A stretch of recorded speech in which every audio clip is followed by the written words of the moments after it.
Good evening. I'm Shell, your educator on CSI Net Life Science category. And in today's special session, we will talk about career options after MSc. I know all of you, those who are watching me, want to qualify or want to crack CSI Net exam. They want to be either a JRF or they want to at least be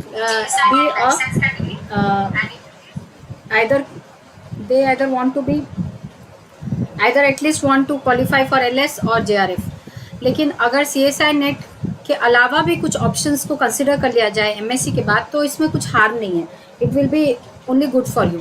सो ऐसे और कौन से career options है जो MSc के बाद आप कर सकते हैं, जिसमें सबसे ज़्यादा इंपॉर्टेंट हम बात करेंगे आज BEd के बारे में, बैचलर ऑफ एजुकेशन.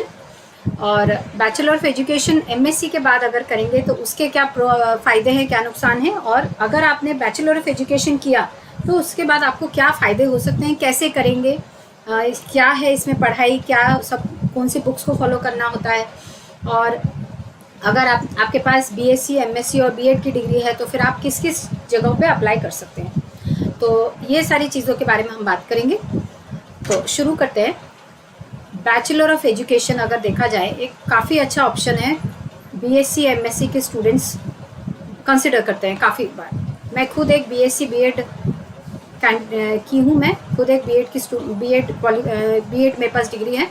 मैंने इंटीग्रेटेड BSc BEd किया था, इंटीग्रेटेड BSc BEd.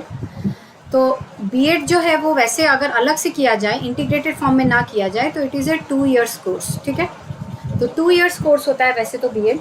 अर्पिता बेटा, मैम MSc इन बायोटेक्नोलॉजी उड़ीसा में अच्छा है जॉब के लिए या MSc इन जूलॉजी अच्छा है? हाँ, हम इस बारे में भी बात करेंगे. थोड़ी देर 2 मिनट रुक जाइए बेटा अर्पिता, मैं आपको इसका आंसर करती हूँ. सो BEd जो है वो 2 फॉर्म में होता है. इंटीग्रेटेड फॉर्म में भी आता है एंड ऐसे अलग से भी आप कर सकते हैं. अलग से अगर आपने सिर्फ BEd किया तो वो 2 years कोर्स होगा, लेकिन आपने इंटीग्रेटेड अगर किया तो इंटीग्रेटेड 4 year कोर्स होता है. अगर आपने BSc के साथ किया तो BSc BEd वैसे अगर इंटीग्रेटेड फॉर्म में है तो 4 years कोर्स होता है. अलग से करेंगे तो उसमें 2 years का टाइम आपको लगेगा. BEd का फुल फॉर्म वैसे तो आपको पता है, बैचलर ऑफ एजुकेशन. तो इसमें अगर आपने ये कर लिया तो इसके बाद आप टीचर की लाइन के लिए भी खुद को सोच सकते हैं एलिजिबल.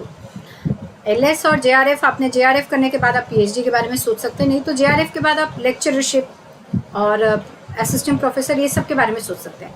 लेकिन अगर आप ये इसके अलावा कुछ और ऑप्शन भी रखेंगे तो बेटर है. जैसे कि MSc के टाइम में अगर आपका CSI नेट क्वालिफाई हो गया then it is very nice. नहीं तो फिर MSc के बाद में आप BEd में एडमिशन ले लीजिए, वहाँ पे आप BEd कीजिए और यहाँ पे CSI नेट के लिए प्रिपेयर कीजिए. It is also a very good option. तो अर्पिता का क्वेश्चन ले लेते हैं. बेटा, अगर आपको बायोटेक्नोलॉजी में MSc करना है तो देखिए 2 ऑप्शंस है. बायोटेक्नोलॉजी का MSc और जूलॉजी का MSc या बॉटनी का MSc, ये सब में क्या डिफरेंस है? मुझे बहुत बच्चे ये क्वेश्चन पूछते हैं. देखिए, अगर आपने ट्रेडिशनल सब्जेक्ट्स में MSc किया जैसे कि बॉटनी या जूलॉजी में, तो आपको टीचर बनने का ज़्यादा ऑप्शंस होगा. टीचर, लेक्चरर, प्रोफेसर, ये सब आसानी से आप बन पाएंगे. टीचिंग लाइन में आप आसानी से जा सकते हैं अगर आपने ट्रेडिशनल सब्जेक्ट्स में किया. बायोटेक्नोलॉजी ट्रेडिशनल सब्जेक्ट नहीं है, ये अब रिसेंट भी नहीं है, ये नया है बस. बॉटनी जूलॉजी के बाद में ये इंट्रोड्यूस हुआ है. तो अगर आपने MSc बायोटेक्नोलॉजी में किया तो आपको इंडस्ट्रीज़ में जॉब ज़्यादा मिलने के चांसेस हैं. रिसर्च के फील्ड में आप जा सकते हैं, लेकिन टीचिंग लाइन में थोड़ा सा रेस्ट्रिक्टेड हो जाएगा आपका ऑप्शंस. मतलब बायोटेक्नोलॉजी में एज अ लेक्चरर या as a teacher in biotechnology का किसी स्कूल में, इसमें कम ऑप्शंस आपको मिलेंगे. लेकिन आपने अगर ट्रेडिशनल सब्जेक्ट्स में किया अर्पिता, ट्रेडिशनल सब्जेक्ट्स जैसे कि बॉटनी जूलॉजी में किया, तो आपको टीचिंग लाइन में ज़्यादा हेल्प होगा. तो आप पहले डिसाइड कर लीजिए आपको कहाँ जाना है, टीचिंग लाइन में या सिर्फ रिसर्च में और इंडस्ट्रीज़ में, फार्मेसी में. तो बायोटेक्नोलॉजी करने से टीचिंग लाइन में ऑप्शंस कम है. ऐसा नहीं है कि आप बिल्कुल भी टीचिंग लाइन में नहीं जा सकते. ऑप्शंस कम मिलेगा क्योंकि सिर्फ बायोटेक्नोलॉजी रिलेटेड टीचिंग पोस्ट जो है वो कॉलेज, यूनिवर्सिटी, स्कूल्स में कम है as compared to zoology botany. क्योंकि आपने जूलॉजी बॉटनी अगर कर लिया तो आप लेक्चरर या प्रोफेसर, असिस्टेंट प्रोफेसर आसानी से बन जाएंगे, एसोसिएट प्रोफेसर आसानी से बन जाएंगे जूलॉजी और बॉटनी में. लेकिन बायोटेक्नोलॉजी में थोड़े से कम सीट्स हैं क्योंकि बायोटेक्नोलॉजी हर जगह पे ऑफर नहीं किया जाता है अभी के लिए. बाद में ये चेंज हो जाएगा ऑफकोर्स. तो अगर आप बायोटेक्नोलॉजी में करेंगे तो आपको ये ध्यान रखना होगा टीचिंग लाइन में आपको कम ऑप्शंस मिलेगा.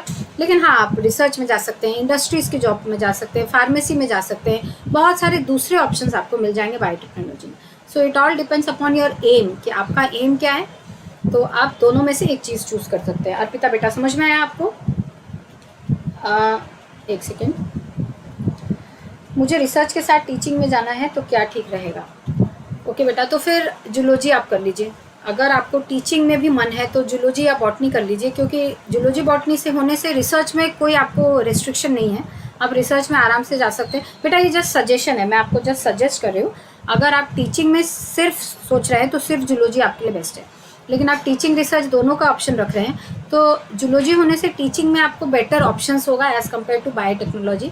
और ये जस्ट मेरा सजेशन है, आप ये सोच समझ के अपना डिसीजन लीजिए। लेकिन अगर आपने जूलॉजी कर लिया ना तो टीचिंग में भी आपको अच्छा सा ऑप्शंस रहेगा, रिसर्च में भी अच्छा रहेगा। बायोटेक्नोलॉजी होने से भी दोनों में है, ऐसा नहीं है, टीचिंग में थोड़ा कम है दैट्स ऑल, लेकिन रिसर्च में ज़्यादा है, इंडस्ट्रीज़ में ज़्यादा है। तो देखिए दोनों में ऐसा है, आप उस तरह से डिसाइड कीजिए, ठीक है? हाँ ओके अर्पिता बेटा, ठीक है। तो अगर आपने बीएड कर लिया, जैसे कि एमएससी के टाइम में अगर आपसे नहीं हुआ सीएसआई नेट, तो एमएससी के बाद मेरा ये सजेशन है कि एमएससी के बाद अगर आप सिर्फ सीएसआई नेट के लिए 6 मंथ्स देना चाहते हैं तो इट्स ओके, लेकिन इट्स बेटर कि अगर आप एमएससी के बाद बीएड में कहीं एडमिशन ले लीजिए, जहाँ पे 6 मंथ्स के लिए आप थोड़ा कॉम्प्रोमाइज़ कर सकते हैं वहाँ की कोर्स को, एंड 6 मंथ्स के लिए आप सीएसआई नेट पे फोकस कीजिए। हो गया तो बहुत ही अच्छी बात है, आपके पास ये क्वालिफिकेशन है एंड आपका 6 मंथ्स वेस्ट भी नहीं हुआ। अगर बाई चांस नहीं हुआ सीएसआई नेट तो सेफ साइड रहने के लिए आपका बीएड कंटिन्यू में चल रहा है।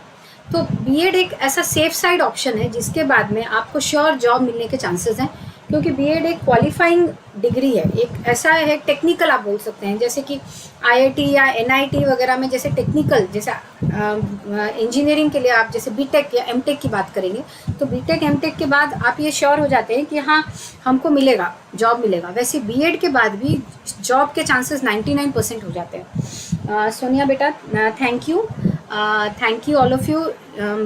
हम टीचर तभी हैं जब आप स्टूडेंट्स हैं, एंड मैं जानती हूँ कि देखिए हम अभी एक ही जनरेशन के लोग हैं, तो मैं जानती हूँ जॉब के लिए कितना अभी कट थ्रोट कॉम्पिटिशन है। तो मैं बस यही सब अपने स्टूडेंट्स को ब्लेसिंग देती हूँ कि सबको सही टाइम पे जॉब मिल जाए, क्योंकि ये सबसे स्टार्टिंग पॉइंट है एक लाइफ का। अगर सही टाइम पे जॉब मिल जाती है ना इंसान को लाइफ में, तो काफ़ी चीज़ें सेटल डाउन हो जाती हैं टाइम से, और इस टाइम में जॉब मिलना is very difficult. So I just hope and I just pray to God, सब जो भी हार्ड वर्किंग लोग हैं, जो भी डिज़र्व करते हैं, उन्हें सही टाइम पे अच्छी जॉब मिल जाए और वो जॉब में वो अच्छे से प्रोग्रेस करें। So that is my blessing to all of you, to all my students. ठीक है सोनिया बेटा, चलो तो अगर आप बीएड का एक ऑप्शन रखते हैं तो it will be very helpful for your job. कैसे?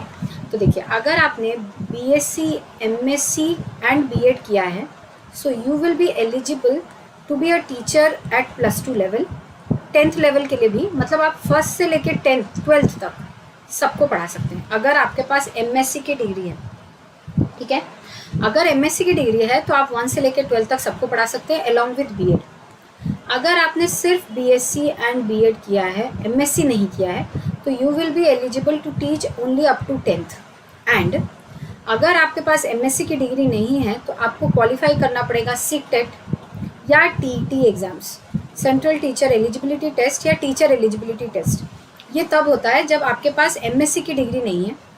मेरे पास एमएससी की डिग्री भी है तो भी मैंने सीटेट क्वालिफाई किया है, क्योंकि सीटेट क्वालिफाई करने से एक एक्स्ट्रा एज मिल जाता है, जहाँ पे भी आप जाएंगे तो it will be a good thing for you. So मैंने ये क्वालिफाई किया, सेंट्रल टीचर एलिजिबिलिटी टेस्ट या teacher eligibility test. Teacher eligibility test central level पे भी होती है और स्टेट लेवल पे भी होती है। ठीक है, तो आप अगर एमएससी नहीं है आपके पास तो आपको ये क्वालिफाई करना ही पड़ेगा to be a teacher up to 10th level. And आप प्राइमरी के भी टीचर बन सकते हैं। बीएड होने से आप प्राइमरी से लेके 12th तक का आपके पास ऑप्शंस है। देन आप किसी भी स्कूल में, प्राइवेट स्कूल में, state government run school, central government run school, कहीं पे भी आप एलिजिबल हो जाएंगे अगर आपके पास बीएड की डिग्री है। एंड टीचर होना is as a being a teacher मुझे बहुत सेटिस्फैक्शन लगता है मेरी जॉब में। सो अगर आप इसे भी एक ऑप्शन रख रहे हैं तो BEd will help you a lot. Now let me take some questions. Ma'am MSc कुछ अच्छी यूनिवर्सिटी से करना कंपलसरी है जॉब के लिए, या फिर एमएससी बस एक क्वालिफिकेशन है, बाकी सीएसआई भी क्लियर करना होगा? अर्पिता बेटा एज सच एमएससी आप जहाँ से भी करें डज नॉट मैटर, जिस तरह से आप पीएचडी कहाँ से भी करें डज नॉट मैटर। हाँ, आपको एक एज मिलेगा, जैसे कि 2 लोग हैं, अगर आप और कोई एक जाएगा इंसान, दोनों हर चीज़ में अगर सेम होंगे तो शायद अगर आपसे वो उसने किसी और जगह से बेटर यूनिवर्सिटी से किया है तो हो सकता है उससे आपसे थोड़ा सा अपर एंड मिले।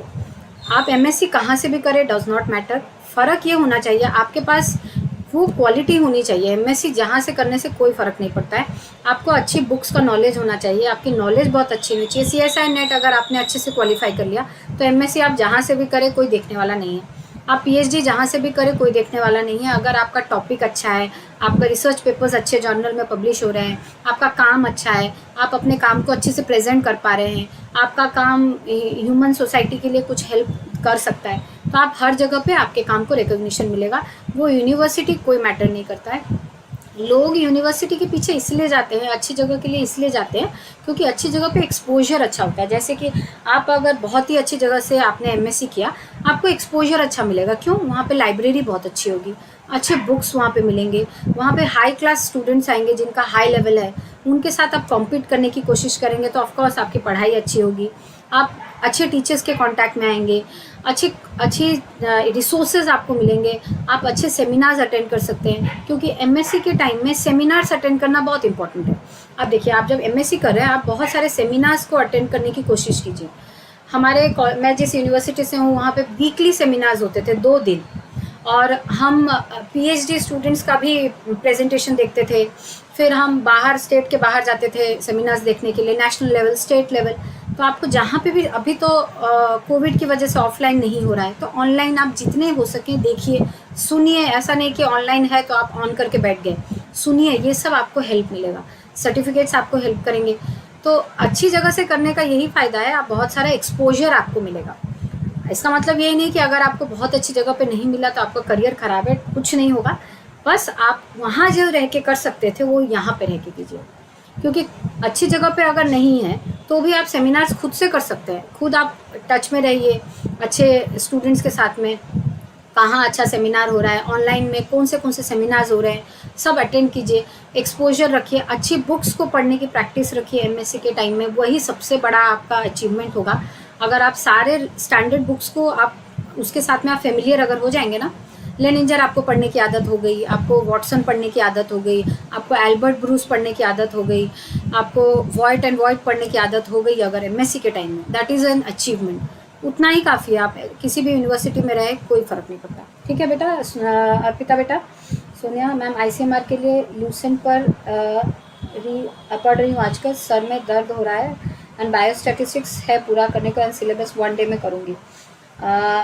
हाँ बेटा, ऐसा तो आजकल इतना कट थ्रोट कंपटीशन है कि आपको ये सब तो करना पड़ेगा, और ज़्यादा अगर लेंगे प्रेशर तो फिर सर दर्द होगा। देख के कीजिए, लेकिन आपको अगर क्वालिफाई करना है तो इतना कट थ्रोट कंपटीशन है कि आपको एक्स्ट्रा तो पुट करना ही पड़ेगा। सो आई होप आप जो भी कर रहे हैं उसमें आपको सक्सेस मिले। हाँ बेटा, सीटेट के लिए बीएड चाहिए। अगर आपके पास सिर्फ बीएससी है एंड बीएड है तो आपको सीटेट क्वालिफाई करना कंपलसरी है, कहीं पे भी आपको अगर 10th लेवल के लिए जॉब चाहिए तो। लेकिन अगर आपके पास एमएससी है तो आपके पास सीटेट नहीं भी है तो चलेगा, और एमएससी होने से आप 12th के लिए अपने आप ही एलिजिबल हो जाते हैं। सीटेट होने से आप 10th के लिए एलिजिबल होते हैं, लेकिन खाली बीएससी बीएड होने से आपको कुछ भी नहीं मिलेगा। खाली बीएससी बीएड होने से अगर कोई छोटे मोटे स्कूल वगैरह होगा तो आप प्राइमरी के टीचर बन सकते हैं, 6th क्लास तक के टीचर बन सकते हैं। लेकिन आपके पास अगर बीएससी बीएड सीटेट है तो आप 6 से लेके 10 तक के टीचर बन सकते हैं, अगर बीएससी बीएड और सीटेट है। अगर आपके पास बीएससी एमएससी एंड बीएड है तो आप 6 से लेकर 12 तक के टीचर बन जाएंगे आराम से। और केवी जेएनवी के बारे में अभी बात करेंगे। सोनिया, डीबीटी जेआरएफ पेपर अच्छा था, अटेम्प्टेड ओवर देयर। हाँ, आई होप आपको मिल जाए, कुछ एक अच्छा जगह मिल जाए, क्योंकि मुझे याद होता आपका शायद एलएस हो चुका है, तो एलएस अगर हो गया है तो आपका जेआरएफ जहाँ पे भी आप चाहते हैं हो जाए, ताकि आप अपने मन से पीएचडी कर पाएँ। Sonia, from last year great motivation for me, I always follow. Thank you Arpita बेटा, thank you so much, this motivates me a lot, thank you. Okay, तो अगर आपने बीएड किया है तो आप 2 चीज़ के लिए बहुत अच्छे से प्रिपेयर कर सकते हैं, केवी एंट्रेंस एग्जाम्स एंड जेएनवी, केंद्रीय विद्यालय एंड जवाहरलाल नेहरू विद्यालय एग्ज़ाम्स के लिए आप अच्छे से अटेम्प्ट कर सकते हैं। और ये जॉब्स बहुत ही क्या बोल सकते हैं, सिक्योरिटीज़ वाली है, एंड सैलरी काफ़ी अच्छी है, स्टार्टिंग में ही आपको काफ़ी अच्छा मिल जाएगा. You will be really satisfied with the salary as well as the work you will do. तो केंद्र विद्यालय और जेएनवी के लिए आपको सेम मैंने जैसे बताया बीएड कंपलसरी है. अगर आपके पास सिर्फ बीएससी बीएड है तब तो आप नहीं कर सकते, लेकिन बीएससी बीएड प्लस सीटेट या बीएससी बीएड एमएससी काफ़ी अच्छा है. ये दोनों ऑप्शन में आपके पास कॉम्बिनेशन में अगर है, या आपके पास बीएससी एमएससी बीएड सीटेट, तो ये 3 कॉम्बिनेशन में अगर आपके पास है और ये 3 कॉम्बिनेशन में अगर आपके पास है तो आप केवी जेएनवी के लिए आराम से बैठ सकते हैं. केवी जेएनवी के लिए आपको एंट्रेंस क्वालिफाई करना पड़ेगा, उसके बाद इंटरव्यू होगा, उसके बाद आपको प्लेसमेंट हो पाएगा आपका. प्रिपरेशन के लिए आपके पास बायोलॉजी, अगर मैं लाइफ साइंस की बात करूँ तो आपके पास बायोलॉजी एनसीईआरटी का पूरा फुल नॉलेज होना चाहिए, word to word line by line आपके दिमाग में रहना चाहिए. एंड आपके पास थोड़ा सा GK, current affairs and education, क्योंकि बीएड में एजुकेशन ही पढ़ाया जाता है. सोनिया बेटा thank you so much, thank you. And Arpita genetics and biochemistry. अच्छा बेटा, बायोकेमिस्ट्री का प्रोटीन मैं ऐप पे पढ़ा रही हूँ. एंड अभी कुछ बच्चे बोल रहे हैं वाटर एंड पीएच के बारे में पढ़ाने के लिए, वो पढ़ाऊंगी बायोकेमिस्ट्री के रिलेटेड. जेनेटिक्स स्टार्ट करने का सोच रही हूँ यूट्यूब पे अभी, इसके बाद जैसे ख़त्म हो जाएगा translation, so I will try. Okay Arpita बेटा. सो अगर आप केवी और जेएनवी के बारे में सोच रहे हैं, अगर आपके पास बीएड के बारे में सोच रहे हैं, केवी जेएनवी के बारे में, तो आपके पास एजुकेशन को भी, एजुकेशन का एक अलग से पेपर होगा जो आपको क्वालिफाई करना पड़ेगा. सो केवी जेएनवी में होता क्या है, तो आपके पास जनरल नॉलेज का या करंट अफेयर्स के कुछ क्वेश्चंस आएंगे, बायोलॉजी का एक पेपर अलग से होगा, एक पेपर अलग होगा जिसमें आपके पास general knowledge, current affairs and education related questions पूछे जाएंगे. एजुकेशन क्या है या बीएड में क्या पढ़ाया जाता है. सो बीएड के 2 ईयर का कोर्स अगर अलग से कर रहे हैं या इंटीग्रेटेड कर रहे हैं, इंटीग्रेटेड कोर्स जो है वो सिर्फ आरआई में होता है, रीजनल इंस्टीट्यूट ऑफ एजुकेशन. ये भुवनेश्वर में है, भोपाल में है, अजमेर में है, मैसूर में है और नॉर्थ ईस्ट में एक जगह पे है, मेरा इन्फॉर्मेशन जहाँ तक अगर है तो रीजनल इंस्टीट्यूट ऑफ एजुकेशन में 4 ईयर का बीएससी बीएड होता है, इंटीग्रेटेड कोर्स. वहाँ पे या आपने अलग से बीएड किया है किसी भी गवर्नमेंट इंस्टीट्यूट से बेटर होगा अगर आप करेंगे बीएड तो इस 2 इयर्स में आपको पढ़ाया क्या जाएगा. So they will basically teach you everything about teaching. आपको टीचिंग में क्या क्या हेल्प हो सकता है, child psychology, child pedagogy, children बच्चों के साथ कैसे ट्रीट किया जाता है, कैसे उनके साथ डील किया जाता है. इसका मतलब ये नहीं कि उनके साथ में ट्रीटमेंट का मतलब कि क्या बातें करें उनके साथ, ऐसा नहीं. टेक्निकलिटी, उनका चाइल्ड साइकोलॉजी पूरा पढ़ाया जाएगा, कैसे क्लासरूम सिचुएशंस को हैंडल करना है. एंड ट्रेनिंग होती है इसमें. ट्रेनिंग इंटीग्रेटेड जब होता है तब तो हम लोगों का 1 मंथ का ट्रेनिंग हुआ था. 1 मंथ के ट्रेनिंग में आप डिफरेंट स्कूल्स में बैच ऑफ, आपको डिफरेंट ग्रुप्स में डिवाइड किया जाएगा. आप डिफरेंट स्कूल्स में 1 मंथ के लिए या 1 मंथ से 2 मंथ्स के लिए जाके वहाँ पे उनको पढ़ाएंगे. एंड अगर आप अलग से बीएड कर रहे हैं तो ऑलमोस्ट वो ज़्यादा ड्यूरेशन का होता है टीचिंग का टाइम, एंड वहाँ पे आप जाके ट्रेनिंग आपको मिलेगी. सो बीएड में बेसिकली आपको ट्रेन किया जाता है बच्चों के साथ बच्चों को कैसे हैंडल करते हैं. Child psychology, child pedagogy, education माने टीचिंग के डिफरेंट मॉड्यूल्स, कौन सा मॉड्यूल फॉलो करने से क्या फ़ायदा होता है बच्चों के, हम किस मेंटालिटी को, किस पोर्शन को हम टारगेट कर सकते हैं, क्या पढ़ाने का क्या तरीका है, इस तरीके से ये सारा एजुकेशन में होता है. एंड आप जब केवी या जेएनवी या किसी भी टीचिंग का जो एंट्रेंस एग्ज़ाम है उसको अगर देंगे तो उसमें एजुकेशन रिलेटेड क्वेश्चन ही पूछा जाएगा. एंड सोनिया थैंक यू बेटा, हो गया तो बन जाएंगे ना आप, हार्ड वर्किंग स्टूडेंट है तो. सोनिया बेटा यस आप बन सकते हैं, लेकिन यही प्रॉब्लम है कि अगर आपके पास जेआरएफ है या आपने लेट्स सपोज एलएस या जेआरएफ है आपके पास, तो आपको वैकेंसी के लिए वेट करना पड़ेगा. वैकेंसी के लिए वेट करना पड़ेगा. अगर आपके पास वैकेंसी आई है किसी भी गवर्नमेंट इंस्टीट्यूट में या कॉलेज में या यूनिवर्सिटी में, स्टेट लेवल कॉलेज या यूनिवर्सिटी या सेंट्रल लेवल, तब आप आराम से बन जाएंगे, कोई प्रॉब्लम नहीं है. असिस्टेंट प्रोफेसर से आप अपना करियर स्टार्ट कर सकते हैं, लेक्चरर से अपना करियर स्टार्ट कर सकते हैं. बस ये गवर्नमेंट इंस्टीट्यूशन में हो ताकि आपका सेट हो जाए. कोई बात नहीं, प्राइवेट में भी आप कर सकते हैं, does not matter. Lecturer, assistant professor से आप अपना करियर कर सकते हैं. अगर आप हार्ड वर्किंग है, आपके पास एलएस या जेआरएफ है एंड सही टाइम पे वैकेंसी आ गई तो आप आराम से कर सकते हैं. क्योंकि एलएस या जेआरएफ सिर्फ एक एजुकेशनल, आपके पास एक सिर्फ वो एक क्या बोल सकते हैं, एक बस क्वालिफाइंग डिग्री है, वो डिग्री भी नहीं, मतलब बोल सकते हैं कि आप LS या JRF आपके पास अगर है तो ये आपको 100% गारंटी नहीं देता है कि आप प्रोफेसर या असिस्टेंट प्रोफेसर या लेक्चरर बन जाएंगे। ये बस आपको अप्लाई करने के लिए अलाउ करेंगे। अगर आपके पास इन दोनों में से एक है तो आप अप्लाई करेंगे, फिर आपको एंट्रेंस देना होगा, फिर आपको इंटरव्यू देना होगा। बेटा प्रोसेस बहुत लंबा है आजकल जॉब पाने के लिए। एंट्रेंस इंटरव्यू देना होगा क्योंकि आपके जैसे बहुत लोग हैं जिनके पास LS या JRF है। तो फिर वो एंट्रेंस या इंटरव्यू में आप क्वालिफाई करेंगे, आपके पास टीचिंग का स्किल होना चाहिए, सबसे बड़ी बात है। फिर आप आराम से किसी भी जगह पे असिस्टेंट प्रोफेसर या लेक्चरर के फॉर्म में ज्वाइन कर सकते हैं। ठीक है बेटा। अर्पिता बेटा, हाँ, अगर अभी यूट्यूब में ये वाला पोर्शन खत्म होगा, सेकेंड यूनिट ऑलमोस्ट मेरा चल रहा है, ख़त्म होने से हम जेनेटिक्स करेंगे। तो अपन बेटा BSc के बच्चों को पढ़ाते हैं आपको, तब आपको कैसे पढ़ाना है इन बच्चों को, इसकी कोई ज़रूरत नहीं है। मैम आप कौन से कॉलेज में पढ़ाते हो? तो अपन को I don't think higher study में जब आप 11, 12 या फिर BSc के बच्चों को पढ़ाते हैं आपको, तब आपको कैसे पढ़ाना है बच्चों की, इसकी कोई ज़रूरत नहीं है। ओके, IIT के लिए 12th पास बच्चों को हम पढ़ाते हैं, कोई BEd वाला स्टडी ज़रूरत नहीं है, बस बच्चों को मज़े आए इस तरह पढ़ाना पड़ता है। हाँ बेटा, मैं 12th तक की बात कर रही हूँ, 12th के बाद की नहीं, या BSc की नहीं। देखिए आप अगर BSc या MSc के बच्चों को पढ़ाते हैं तब आपको BEd नहीं चाहिए, ठीक है। लेकिन अब अगर आपको 12th तक के बच्चों को पढ़ाना है तो आपको BEd चाहिए, इट इज़ कंपलसरी।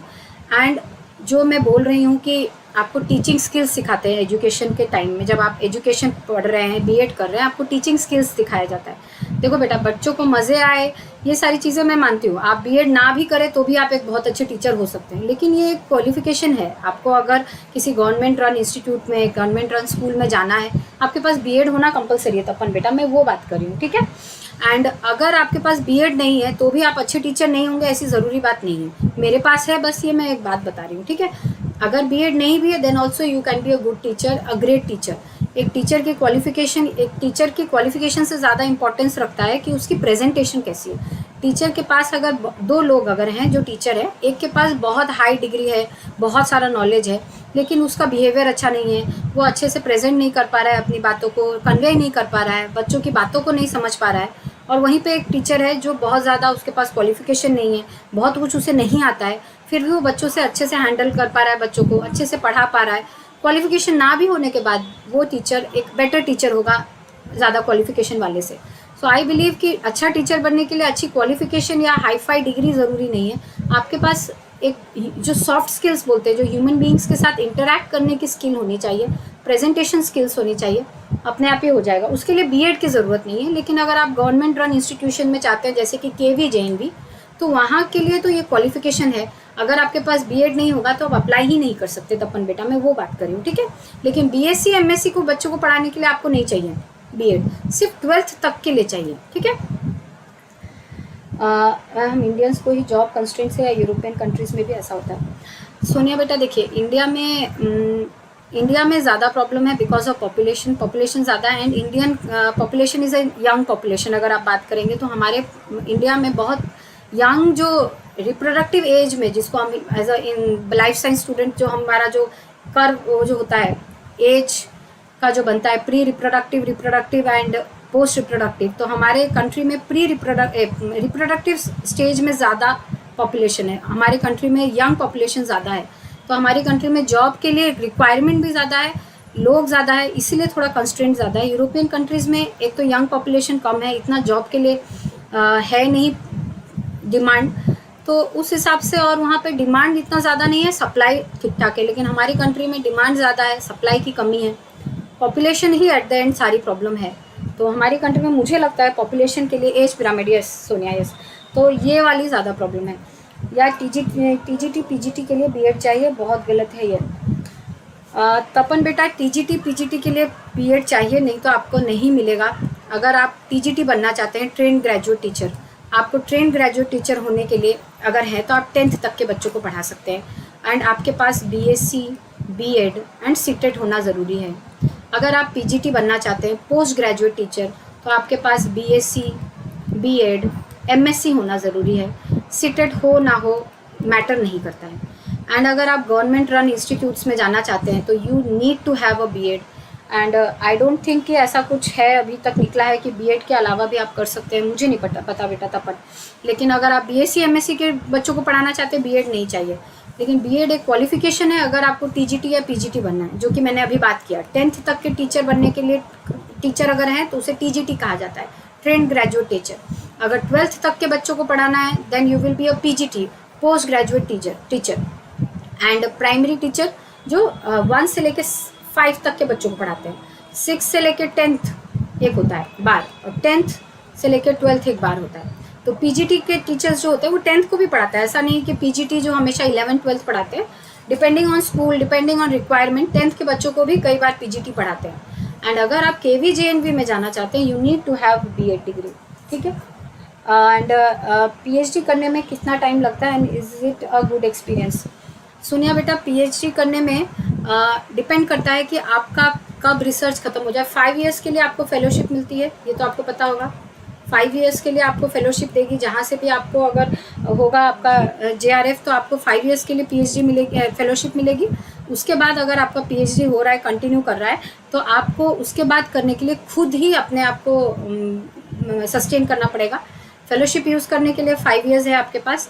एंड ये डिपेंड करता है आप कहाँ पे कर रहे हैं, आपका गाइड कैसा है, आपका टॉपिक कैसा है, एंड आप कितनी जल्दी रिसर्च पेपर निकाल पा रहे हैं, ये सब आपके ऊपर डिपेंड करता है। ऐसा कुछ नहीं है, कुछ जगहों पे ऐसा होता है कि कुछ जगहों पर ज़्यादा टाइम लग जाता है, वो यूनिवर्सिटी के ऊपर भी डिपेंड करता है कई बार, लेकिन मैक्सिमम टाइम ये आपके ऊपर डिपेंड करता है। तो ये आपके ऊपर डिपेंड करता है कैसा करें। 3 से 4 ईयर्स मिनिमम चाहिए अगर देखा जाए ये ब्रैकेट तो। And is it a good experience? ये भी डिपेंड करता है आपके गाइड के ऊपर एंड आपके ऊपर। अगर देखा जाए तो थोड़ा सा स्ट्रेसफुल हो जाता है, क्योंकि रिसर्च पेपर अच्छी जगह पे आना, अच्छी जर्नल में निकलना, अच्छी जगह काम करना, ये सब थोड़ा सा डिफ़िकल्ट है मैनेज करना। अगर आप ठीक हैं, आपका गाइड ठीक है, आपका टॉपिक ठीक है, तो it will be a good experience. Okay Sonia बेटा।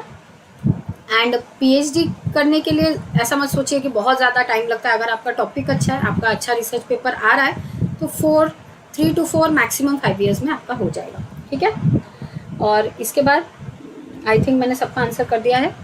देन आपको अगर केवी और जेएनवी के लिए चाहिए तो फिर आपको चाहिए ही होगा बीएड। एंड मैंने आपको बताया इसके लिए प्रिपेयर करने के लिए आपको करना क्या है, आप एजुकेशन रिलेटेड बुक्स ले सकते हैं ऑनलाइन या ऑफलाइन, जहाँ पे child pedagogy basically and child psychology के बारे में ज़्यादा कुछ दिया हो, अच्छे अच्छे टीचिंग के मॉड्यूल्स दिए हों, वो सब आपको पढ़ना ज़रूरी है प्रिपेयर करने के लिए। एंड आपका बायोलॉजी के लिए अच्छा नॉलेज होना चाहिए। एंड ये सब होने के अलावा आपको ये सब होने के अलावा आप अगर चाहते हैं हो तो थोड़ा बहुत जीके या करंट अफेयर्स के साथ भी आपको चलना पड़ेगा। ये सब होने से आप आराम से प्रिपेयर कर सकते हैं केवी जेएनवी के लिए। तो ये एक अलग सा एक ऑप्शन रखने में ये थोड़ा सा आपको सिक्योरिटी प्रोवाइड कर सकता है। डायरेक्ट एडमिशन नहीं होती है क्या? Means no entrance. कहाँ पे बेटा? पीएचडी के लिए क्या? अगर आपके पास जेआरएफ है तो कई बार आप एंट्रेंस नहीं देना पड़ेगा आपको, डायरेक्ट आप इंटरव्यू से जा सकते हैं पीएचडी करने के लिए अगर आपके पास जेआरएफ है तो, ठीक है। अब किसी को और कुछ पूछना है तो पूछ सकता है। Let me tell you something about Unacademy. So Unacademy is the largest platform where you can prepare yourself for CSI and NET entrance exam. My code is SHELL-K10. You can use this for maximum benefit. You have to download the Learners app, Unacademy's Learners app, and use the type the goal CSI UGC NET. Get subscription. अगर आपको subscription चाहिए, 2 तरह की है, plus and iconic. आपको app पे बहुत सारे फ्री प्रोडक्ट्स भी मिलेंगे, जैसे कि special classes, test and quiz. Special classes app पे होती हैं जो कि लाइव होती हैं, आप रिकॉर्डेड वर्जन भी देख सकते हैं। मैं स्पेशल क्लासेस लेती हूँ, मैं प्रोटीन पढ़ा रही हूँ ऐप पे। मैंने एनिमल बिहेवियर की कुछ टॉपिक्स पढ़ाए हैं, नर्वस सिस्टम पढ़ाया है। सो आपको SHELL-K10 कोड यूज़ करना पड़ेगा उसे अनलॉक करने के लिए उन क्लासेस को। सब्सक्रिप्शन आप प्लस एंड आइकॉनिक की ले सकते हैं, दोनों में से एक। दोनों में लाइव क्लासेस होती है, test series, unlimited practice and structured schedule, proper guidance आपको मिलेगी। आइकॉनिक में आपको एक पर्सनल कोच मिलेगा जो कि एक बेटर एक एज है प्लस के कंपैरिजन में। ये प्लस के बेनिफिट्स हैं, आइकॉनिक के बेनिफिट्स ये और ये हैं दोनों।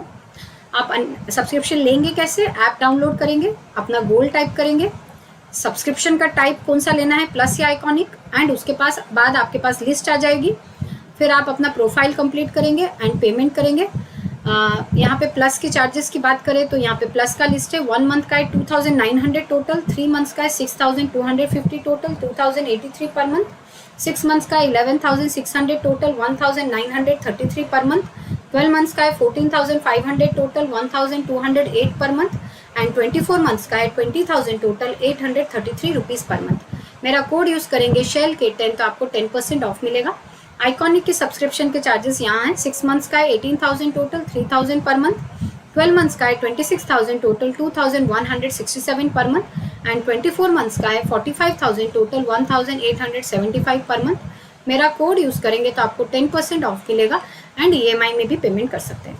सो नेक्स्ट क्वेश्चन सोनिया बेटा, हाँ यही है। अगर आपके पास JRF है तो ज़रूरी नहीं है कि मतलब मैक्सिमम टाइम ऐसा होता है कि एंट्रेंस ना देना पड़े।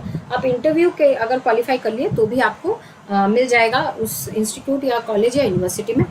एंड बिना JRF के भी कई बार PhD का अलग से होता है। PhD के लिए बिना JRF के भी कई बार आपको एंट्रेंस देना पड़ेगा। बस अगर आपने एंट्रेंस क्वालिफाई कर लिया तो बिना JRF के भी आपको मिल सकता है PhD, लेकिन बस यही है कि उसमें फेलोशिप नहीं मिलेगी। डिफरेंट टाइप्स के जो भी आप लेना चाहते हैं, जो भी एग्जाम के लिए आप जाना चाहते हैं, ठीक है।